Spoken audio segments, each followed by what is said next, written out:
Hello everybody, it's Jonah, your Subaru Star Delivery Specialist here at Wilsonville Subaru. Today we're going to go over what to expect when using MySubaru inside of your vehicle. Now MySubaru is a telecommunications system that we have within our cars, so let me show you how it works. Down here on your main 11.6-inch screen, you're gonna see a big MySubaru button. When you click on that, you're gonna see two different functions. You're going to see one, a roadside assistance option on the right-hand side. The other one is going to be able to schedule you an appointment straight from your car's system.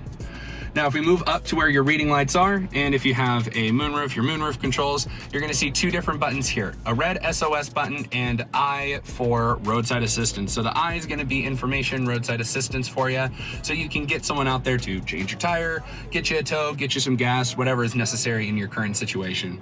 SOS is going to be emergency assistance, so if you need police, fire, or EMS to your location, you would be able to touch that button, let them know where you are, and people will be on the way to help you out. If you see a green light in between the two, you have access to Starlink services, and a satellite is within range for you to be able to, of course, talk to someone, get some help. If you see a red light underneath, then you're not in range. So hopefully this helps you understand how to use your MySubaru systems inside of your vehicle. And if you have any other questions, feel free to give us a ring. We'd be more than happy to help.